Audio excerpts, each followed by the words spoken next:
Hey, this is Chuck Rowe from Midwest Studies Group. Thanks again for joining us for another edition of our video series. Today, we're going to talk about how important it is for your nonprofit to have a planned giving program in place. Today, I'm joined by one of our team members, Kelley Tetzloff, our planned giving consultant. Kelley has over 30 years of planned giving and major gift experience, including some national and regional experience with Boys and Girls Club of America, Arthritis Foundation, American Red Cross. Thanks so much for joining us, Kelley. Really appreciate it. Glad to be here, Chuck. It's great being on here with you, and I appreciate it very much as well. So why is it so important for organizations to have a planned giving program in place? You know, planned giving is a part of the resource development program that many organizations honestly ignore, don't get to, or are afraid to start. But it is important because if you look at, for example, the Giving USA charts, that piece of that pie chart for the different categories of giving, individual, corporate, foundations, that runs for the planned giving piece 8 to 9% a year. And unlike some of the other sections of that giving chart, it is consistent. It has never, at least in recent history, gone below 8%. It's typically between 8 and 9%. In addition to that, it's a great long-term security resource in that planned giving. While it's true, it's for the most part not immediate today money. It certainly is an added bonus and a benefit to an organization for long-term financial stability. And lastly, for donors, for individuals, it's a way for them to make a gift, a legacy type gift, out of the assets they've collected over the years or put together, and make a significant difference in the future of the organization that they care about. Well, when people think about planned giving, the first thing that comes in their mind is usually like somebody putting them in their will. But there's so many other options as well, such as like annuities, for example. Maybe you could walk us through some of the options that are out there for people. Sure. And wills is an extremely important part. All the studies over the last 30 years that I've been in this work, 80% of all the planned gifts typically come from a simple bequest in a will or a trust. And so that's an important piece, obviously, and one that should not be forgotten. But other ways that people can make planned gifts, another very simple and popular way to make a gift is a simple bequest beneficiary designation. People have life insurance. They may be familiar with this. When you take out a life insurance policy, they can say, I want these funds to go to, and they direct it. What people often don't think about is that every financial account that you have, bank account, savings account, stock brokerage account, IRA, and qualified plan accounts, also have what's called a beneficiary designation. And you can make a gift to as many people as you want on those beneficiary designations, or one person, which is what people most often do. Or you can also make a gift to a charitable entity that you care about and support. And that is the same as you can give a percentage of the total, or you can give a specific dollar amount. So that's an extremely simple way, truthfully, even more simple than a will or trust. It's a one-page document typically. Other options, obviously, you mentioned the charitable gift annuity. That's another tool that's available that also has a benefit of a payment to donors, as well as the charitable gift component. So that's something that charities can look at. Another opportunity that falls into the planned giving field is what's called QCDs, or qualified charitable distributions. For those that are 72 years old and older that have IRAs, 401k, qualified plans like that, they will know and understand that at 72, the rules say you have to start taking withdrawals from that qualified plan. Of course, those become a income taxable transaction. And therefore, people, when they take that money out of the IRA or qualified plan, have to declare it and pay income taxes. The qualified charitable distribution can be directly given to a charity by the donor, and have no negative tax consequences in making that gift. So if they are at that point of having to take those distributions, they can directly donate that to a charity. And often, to be truthful, that's a better financial transaction for that person than if they took the money, had to declare it as taxable income, and then making a charitable gift. So that's another way. And then some more complicated or involved, I shouldn't say complicated, but would be advanced techniques like charitable remainder trusts and gifts of property, gifts of stock, different things like that. So there's all sorts of levels depending on the complexity, but the most common and the simplest is a bequest and a will, a beneficiary designation on any of their financial accounts, and then actually a direct transfer of stock or appreciated securities to a charity. Well, Midwest Studies Group, we did a study ourselves in order to figure out from nonprofit directors some of their pain points, some of the things that they were concerned about in regards to fundraising. And one thing we found interesting was that 80% of the nonprofits that did the study with us said that it's important to have planned giving programs in place because it does benefit their future, yet they've done nothing about it. Now, that isn't that crazy? 80% saying that they know is important, but they've done nothing about it. Why is it so hard and scary for people to start a planned giving program? Great question. I think it's really two reasons, and the most often heard reasons that or pushback I've heard over the years. One, often organizations and people are uncomfortable talking about death. To be blunt, planned gifts are associated in a very narrow sense with wills and trusts and dying.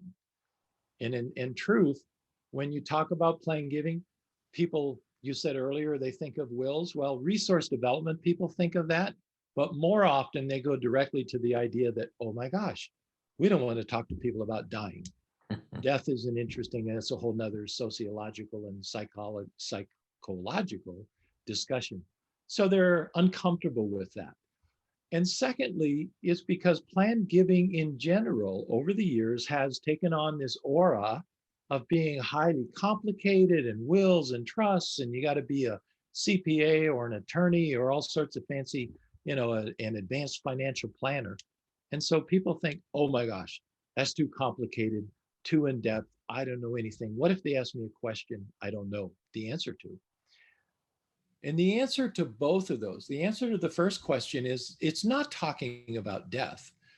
2 points on that, Chuck. One, the folks that you're visiting with or talking about the idea of a planned gift, it's not about talking about dying and giving money.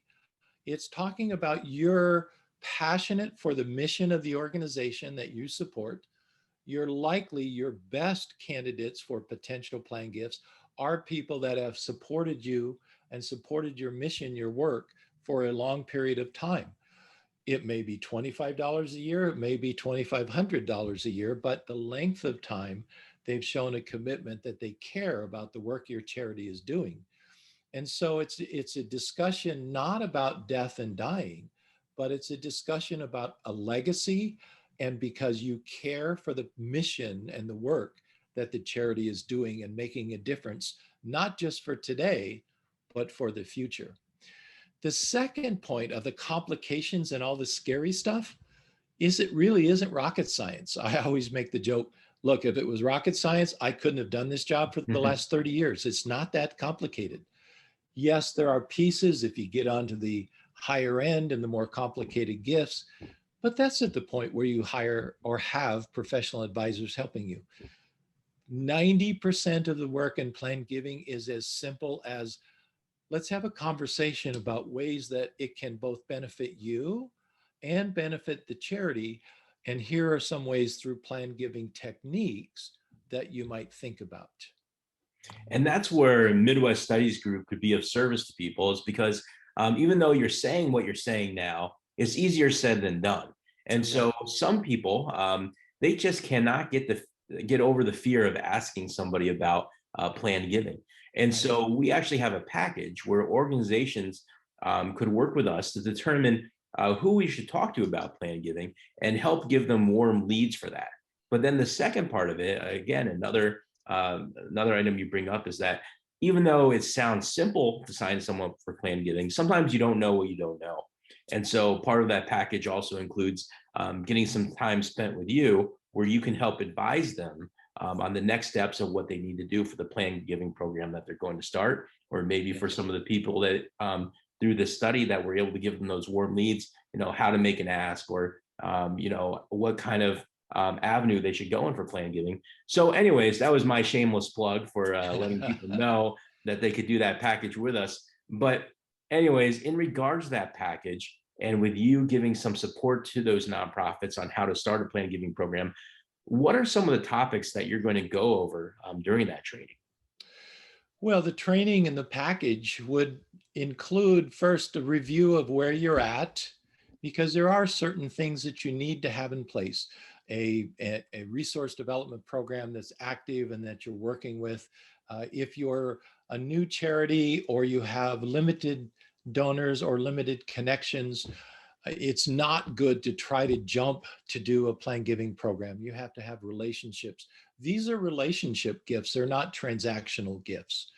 And so part of that is a review of where you're at, what you have. Are you ready for a plan giving program? Because it doesn't make sense to try to start a plan giving program if it's not going to work. That's going to be frustrating to you and frustrating to your donors. So starting with a diagnosis, where are you at? What do you have? Where do you want to go?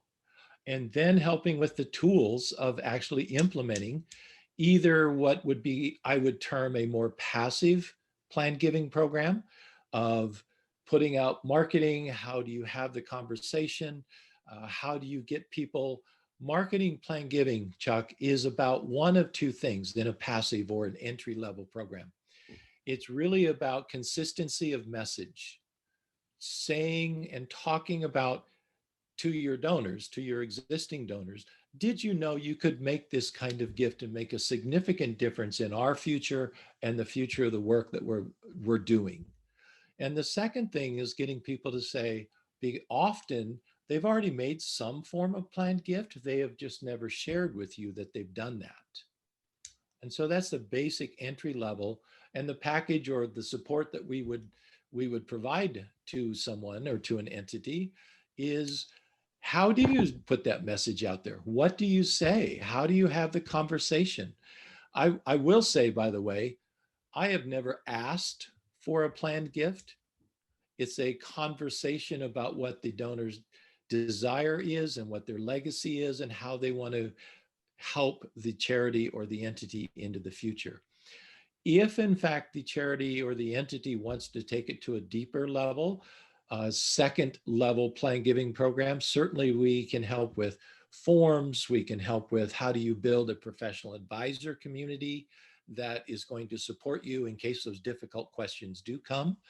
And how do you go the next steps in the levels of progression of difficulty for gifts? And so we can provide, what do you say? What do those look like? How do you track? What are your analytics? What should you, even in the entry level program, question I always get asked is, well, how do we set goals? What do we do? Do we set numbers, dollar numbers? And I would help with that discussion. So one, the resource development department has measurable, specific action steps and goals. And also then the management board of directors, CEO, knows what to expect. And so the package that we're offering to help with plan giving is absolutely no risk. And if folks wanted to contact us about this, I could explain how it is no risk. But even then, there's going to be some people on the fence because they're going to say to themselves, okay, you explained all this. I'm still on the fence because I just feel like conversations like this are uncomfortable for me because I'm just going to get somebody upset. So here's the question I want to ask you is that you've been doing this for 30 years. And the conversations you've had with people about plan giving, how many times has a donor ever walked away mad at you saying, I can't believe you had this conversation with me? That's an easy question. Never had anyone be upset or tell me to mind my own business or any of that. And again, because this is typically a relationship business, you're not going, this is not a conversation, Chuck, that you would go, if this was the first time we're meeting, I say, hey, Chuck, I'm Kelley. I talk about plan giving. You want to talk about dying and giving me your money. Now that would be offensive, but that discussion doesn't happen until there's already a connection, because a planned gift, here's how I explain plan giving or making a gift through an estate plan, wills, trust, fancy details, whatever. When people make a will or a trust and they think about, I've worked my whole life to put together whatever assets I have, money, bank accounts, real estate, whatever it is, businesses. Who do I want to give this stuff to when I'm no longer here to use it? The typical answer, first answer for 99.9% of the people is I give it to my family, my kids, people I care about. Does that make sense? It does. So the plan giving discussion, if they care about the charity's mission and purpose and work that they're doing, you have been elevated into that family level of, I care about you enough that I want to think about leaving some stuff. Highly complicated. This is highly complicated plan giving talk, stuff, assets to you. And that's all the discussion is. And that's why it's not scary. That's also why I have never asked for a planned gift. I've asked if they have an interest. I've asked if they would like to hear some options and opportunities. I've asked if they care about the mission and seeing it benefit into the future from all the work they've done in the past. But I've never asked, hey, do you want to talk about dying and giving me money? Well, for everyone who's watching this right now, again, make sure you contact the Midwest Studies Group if you want to talk about planned giving, learn more about Kelley or the services that we're able to provide when it comes to planned giving or even annual giving. Be sure to visit us at MidwestStudiesGroup.com. Kelley, thanks again for being part of this today. Really appreciate it. Pleasure. It's great being associated and working with you, and I'm glad to be here with you today. Thank you. And to everyone else, thanks again for watching. Chuck Rowe, Midwest Studies Group. Catch you next time.